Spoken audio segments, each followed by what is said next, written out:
Halo, perkenalkan saya Firman akan mengantarkan Anda dalam melakukan praktikum kimia dengan judul penentuan pH larutan dengan kertas indikator universal.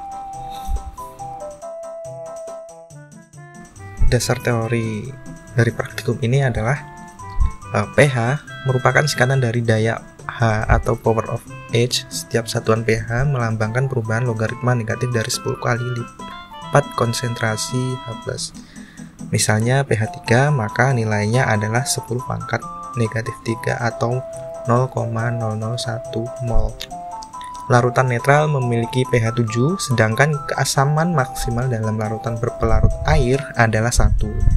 Nilai pH di atas 7 mengindikasikan larutan basa, sedangkan kebasaan maksimal dilambangkan dengan pH 14 menurut Fried dan Hademenes tahun 2006. Dasar teori yang kedua adalah indikator asam basa adalah petunjuk tentang perubahan pH dari suatu larutan asam atau basa. Indikator bekerja berdasarkan perubahan warna indikator pada rentang warna tertentu. Indikator asam basa umumnya berupa molekul organik yang bersifat asam lemah dengan rumus HIN atau HIN ini adalah indikator. Indikator memberikan warna tertentu ketika ion H+ dari larutan asam terikat pada molekul HIN dan berbeda warna ketika ion H+ dilepaskan dari molekul HIN menjadi IN negatif. Jadi indikator ini bisa banyak sekali. Contohnya senyawa yang bisa menghasilkan warna adalah tiosianat. Jadi kalau tiosianat ini berikatan dengan katakanlah kalium, nanti juga bisa menghasilkan warna. Atau bisa berikatan dengan besi, juga bisa menghasilkan warna yang berbeda juga. Dasar teori ini dikemukakan oleh Sonaria dan Setiabudi tahun 2007. Tujuan dari praktikum kali ini adalah dapat mengetahui cara menentukan pH larutan kimia dari bahan yang digunakan sehari-hari. Yang kedua, dapat mengetahui cara menggunakan indikator pH. Oke, selanjutnya adalah alat dan bahan. Jadi alat dan bahan kali ini ada indikator pH-nya berupa kertas. Pertama kertas lakmus dengan indikator trayek pH-nya dari 1 sampai 14. Dan yang kedua adalah strip pH yang indikatornya juga dari 1 sampai 14. Kemudian adalah tabung reaksi. Dan tabung reaksi ini digunakan untuk menampung atau sebagai kontainer dari larutan-larutan yang akan kita uji pH-nya. Yang kedua ada bahan. Nah, bahan di sini terdapat asam asetat yang biasa kita gunakan sebagai pengatur asam makanan, asam cuka. Yang kedua adalah deterjen yang biasa kita gunakan untuk mencuci pakaian. Ketiga adalah antasid. Antasid ini digunakan untuk obat GERD atau orang Indonesia biasa mengenalnya dengan penyakit MAH. Terus kemudian air mineral. Yang terakhir ada asam sitrat. Nah, asam sitrat ini juga digunakan untuk pengatur keasaman makanan dan juga sebagai bahan aktif. Kemudian cara kerja praktikum. Nah, cara kerjanya kita sangat simpel sekali. Yang pertama, kita masukkan semua sampel yang ingin kita uji pH-nya ke dalam tabung reaksi. Setelah itu kita uji pH-nya menggunakan kertas yang sudah kita siapkan. Yang ketiga adalah mencatat hasil dari uji kertas pH tersebut pada setiap sampel yang kita gunakan. Sebelum memulai praktikum, gunakanlah alat pelindung diri seperti jas lab,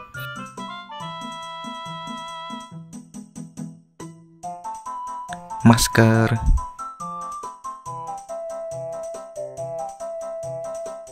kacamata,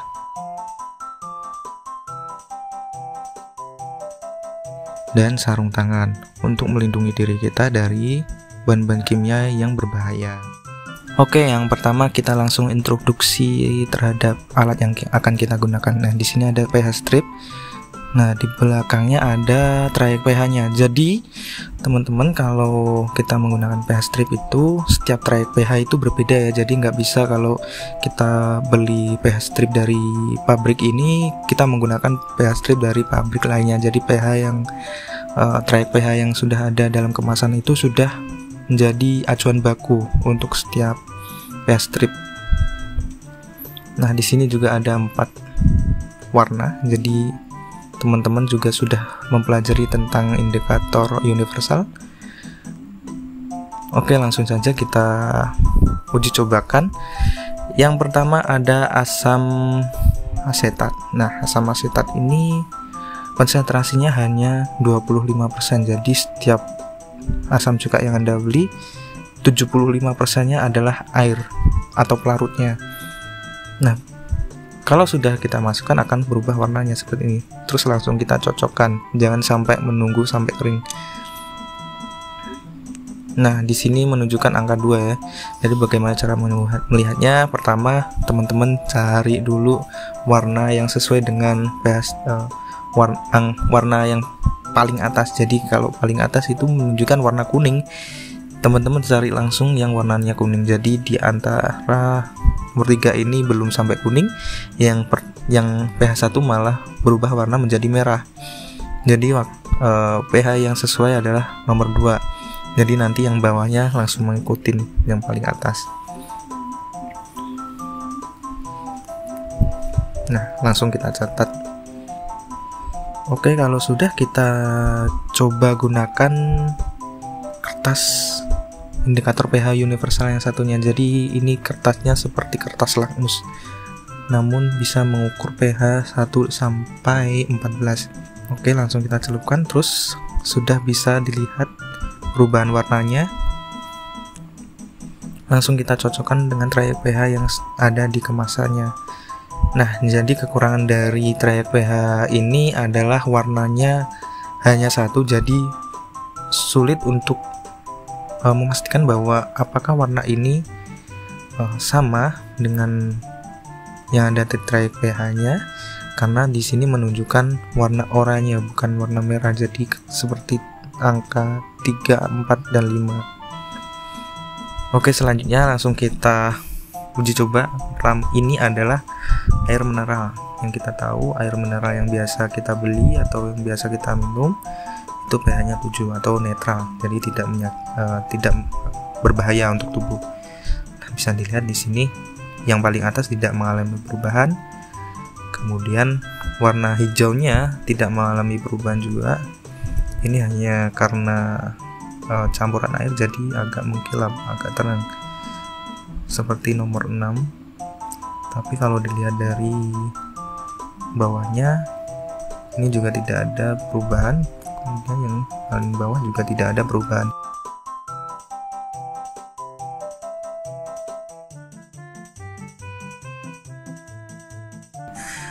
Kemudian langsung kita cek dengan menggunakan kertas lakmus universal. Nah, langsung kita masukkan. Di sini perubahan warnanya tidak terlalu signifikan, namun menunjukkan warna yang menuju ke hijau. Walaupun mungkin ini pigmen warna yang ada di kertas lakmusnya juga sedikit, jadi agak jadi sulit untuk kita ambil kesimpulan apakah ini warna kuning atau warna hijau.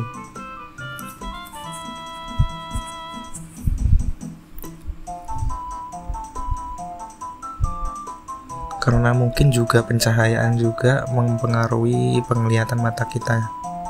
Tapi ini lebih ke warna hijau daripada kuning.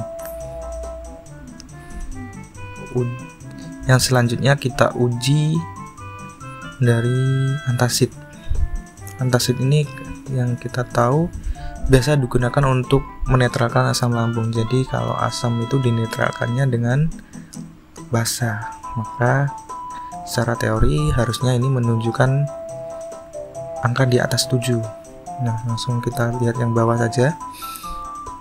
Nah, untuk yang pertama tidak ada perubahan warna, bahkan dari 7 sampai 14 tidak ada perubahan warna di trayek pH-nya.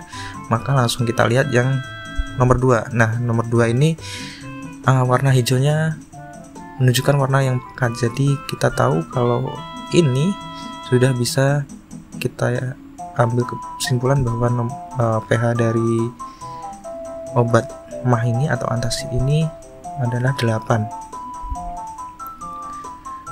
Langsung kita cek menggunakan kertas lakmus.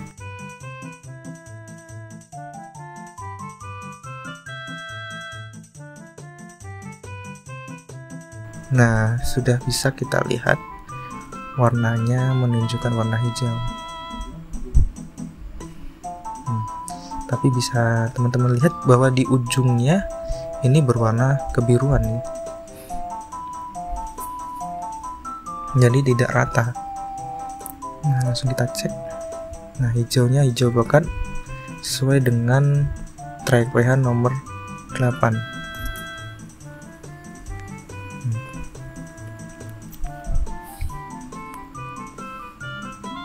Dibandingkan dengan nomor 7 mungkin dikasihnya hijaunya hijau pekat. Selanjutnya adalah asam sitrat. Nah, bisa teman-teman lihat di sini ada pengendapan di permukaan larutan. Nah, bagaimana cara mengeceknya? Kita harus mencelupkan strip pH-nya di bawah endapan tersebut. Jadi agak dimasukkan ke dalam. Kemudian langsung kita ambil terus cek. Bisa dilihat yang paling atas ini tidak mengalami perubahan. Nah, yang bawahnya bisa kita pastikan ini sudah berada di pH nomor 6 karena hijaunya memudar tapi belum terlalu pudar, sehingga ini bisa dikatakan pH-nya berada di pH nomor 6. Kemudian langsung kita cek menggunakan kertas lakmus universal. Seperti tadi, bahwa kita mencelupkannya harus berada di bawah endapan.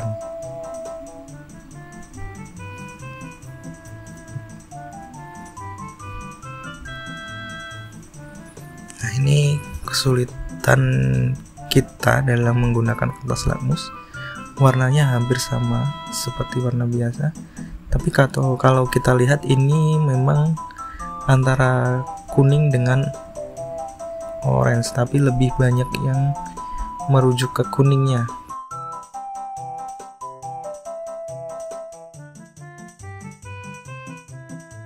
Nah, ini dari yang asam cuka tadi, warnanya bisa berubah menjadi merah jika sudah kering.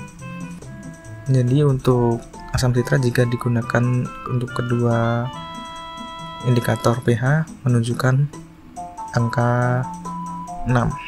Oke, selanjutnya adalah deterjen. Langsung kita coba dengan pH strip.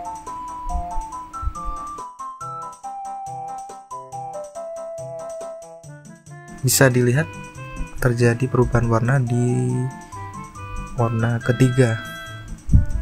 Warnanya menjadi agak merah muda.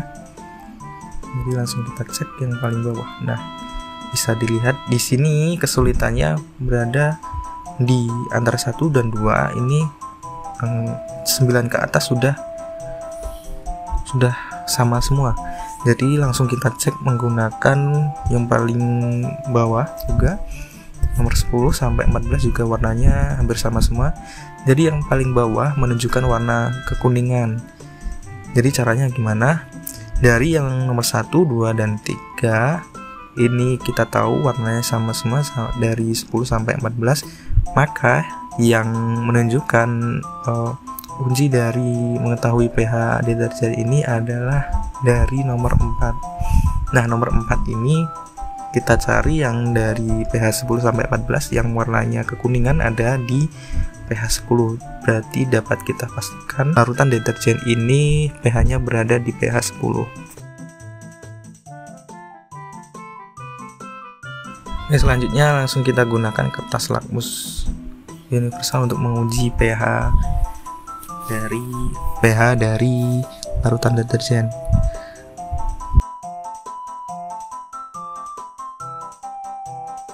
Bisa langsung dilihat bahwa ada perubahan warna dari kuning menjadi kebiruan, bahkan ini birunya biru pekat.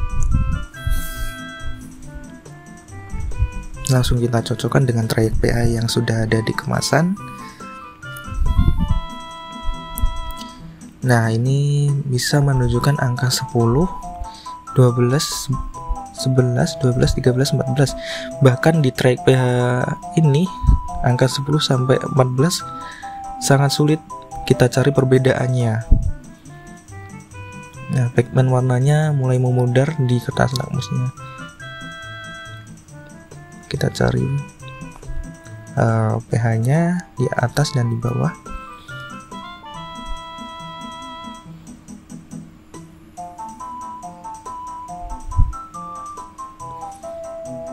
pH larutan yang kita uji berada di warna biru paling terang, yaitu angka 10. Oke, kalau sudah selesai praktikum, kita kembalikan alat dan bahan seperti semua. Jadi kita tutup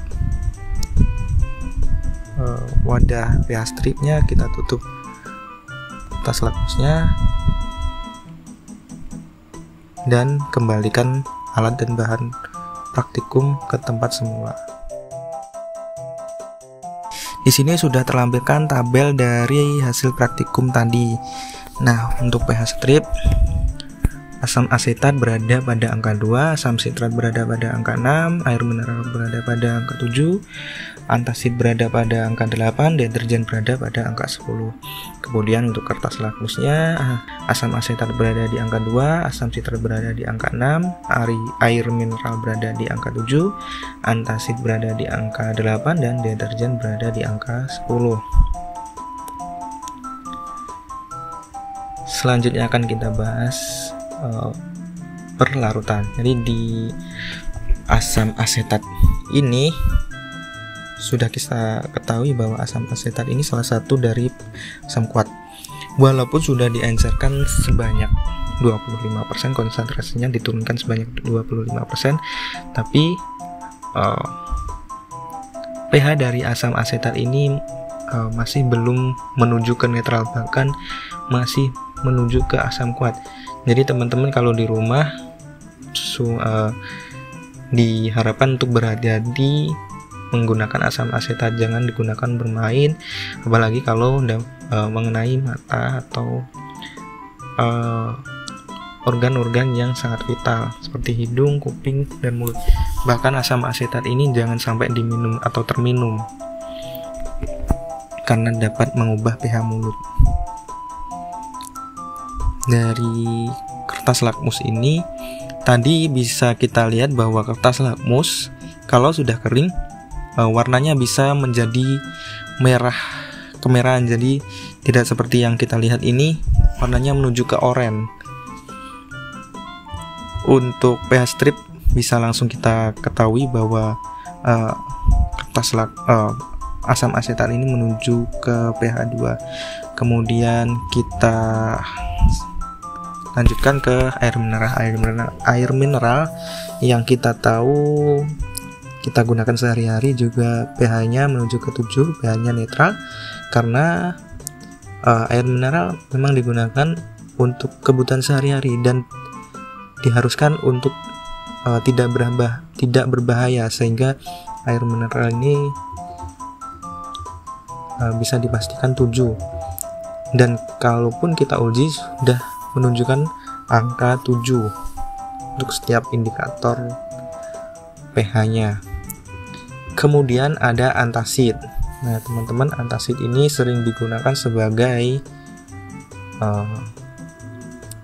obat mah. Jadi obat mah ini bertujuan untuk menetralkan asam lambung. Jadi antasid ini bersifat basa, walaupun basa tapi harus bisa dikonsumsi sehingga pH-nya diminimalkan untuk tidak membahayakan tubuh, dan konsumsinya juga tidak boleh berturut-turut. Kemudian ada asam sitrat. Nah, asam sitrat ini biasa digunakan untuk mengatur keasaman di makanan juga, tapi juga bisa digunakan untuk bahan aktif dalam membersihkan kerak di dinding, kerak di keramik, atau bahkan untuk lumut yang ada di kamar mandi. Nah, asam sitrat ini walaupun biasa digunakan sebagai bahan aktif, tapi pH-nya tidak terlalu asam, bahkan menuju ke netral. Karena asam sitrat ini mempunyai dua fungsi, dua nilai guna. Yang pertama digunakan untuk bahan makanan, dan yang kedua digunakan untuk pembersih. Jadi tidak boleh terlalu asam dan aman untuk dikonsumsi. Yang terakhir ada deterjen. Nah, deterjen ini biasa digunakan untuk membersihkan pakaian dari kotoran.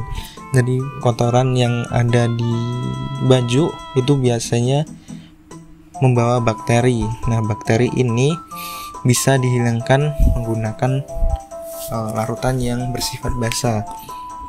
Nah, salah satunya adalah deterjen. Deterjen ini memiliki dua komposisi. Yang pertama bahan aktif. Bahan aktif ini sebagai bahan utama untuk membersihkan. Yang kedua ada bahan aditif. Bahan aditif ini digunakan sebagai pewangi, sebagai pengharum, atau sebagai pelicin. Jadi baju saat disetrika tidak perlu pelicin lagi. Nah, deterjen ini memiliki pH 10 karena memang deterjen ini digunakan untuk membersihkan dan tidak untuk konsumsi. Jadi memang pH lebih dari 7 atau biasa kita sebut basah biasa digunakan sebagai pembersih, sebagai pewangi, sebagai deodoran juga, sebagai desinfektan. Jadi memang deterjen memiliki pH di atas 7 memang sudah lumrah. Oke, kesimpulannya yang pertama adalah bahan-bahan yang bisa diuji menggunakan pH adalah bahan-bahan yang sudah dilarutkan, seperti contohnya asam sitrat dan deterjen. Deterjen dalam kehidupan sehari-hari banyak kita temui dalam bentuk serbuk atau mungkin dalam bentuk cair, tapi dalam bentuk cair pun harus dilarutkan ke dalam air karena agar dapat bereaksi dengan indikator pH harus ada reaksi yang menghasilkan ion H+. Kemudian yang kedua, indikator pH yang paling efektif adalah indikator strip pH universal, karena untuk kertas lakmus ini memiliki satu warna dan sulit sekali untuk membedakan antara pH 1 dengan pH yang lainnya. Seperti contoh tadi pH 10 sampai pH 14 warnanya hampir sama, sehingga kertas lakmus ini perlu ketelitian, perlu tempat yang terang untuk membedakan warna satu dengan yang lainnya, sehingga yang paling efektif adalah strip pH. Oke, terima kasih sudah mengikuti praktikum kali ini. Semoga ilmu yang disampaikan dapat bermanfaat. Sampai jumpa kembali.